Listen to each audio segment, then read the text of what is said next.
C'est mercredi, c'est Arlette Chabot. Bonjour Oui. Arlette. Bonjour à vous. Bonjour Arlette, donc, on attend donc Emmanuel Macron ce soir. Au-delà des mots, le gouvernement va devoir faire preuve de volonté et de courage politique. Oui, Emmanuel Macron a bien compris, il l'a rappelé hier, il faudra des actes. Il sait que les Français sont à la fois profondément bouleversés et très en colère.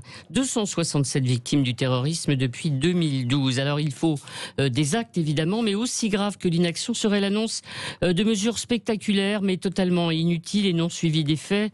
Le vote de loi de circonstances inapplicables, inappliquées et des engagements non tenus. Exemple, aujourd'hui sera prononcée la dissolution du collectif Cheikh Yassine. Le président l'a dit hier soir.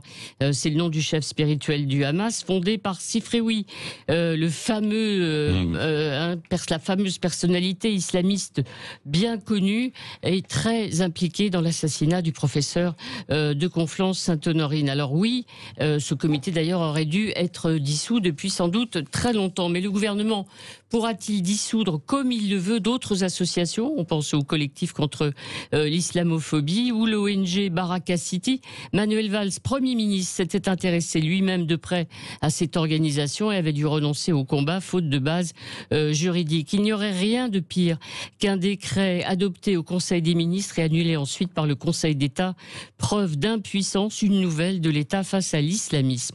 Alors oui, les engagements sur l'expulsion de radicalisés étrangers devront être tenus, même s'il faut exercer de fortes pressions sur nos États amis qui ne veulent pas récupérer leurs ressortissants. On annonce ce matin un délit pour mise en danger de diffusion d'informations sur les réseaux sociaux. Cette fois, il faudra bien mettre des moyens pour le faire appliquer.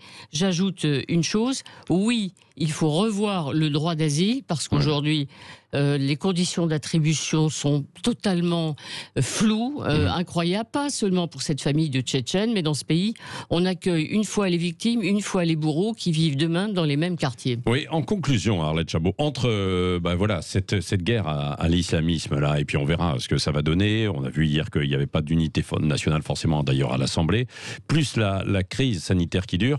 Emmanuel Macron joue une partie très importante dans cette semaine sur son quinquennat. Oui, on peut dire qu'on est à un nouveau moment clé d'un quinquennat vraiment très bousculé avec, c'est vrai, vous l'avez dit, une accumulation de crises.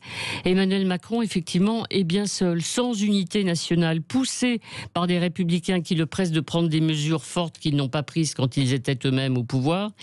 Jean-Luc Mélenchon se refait une image de grand républicain. Eh bien, aujourd'hui, Marine Le Pen, seule, pour l'instant, peut encore une fois récupérer la colère des Français. Merci Arlette Chabot, vous revenez pour le petit déjeuner de l'actualité tout à l'heure à 9h moins le quart.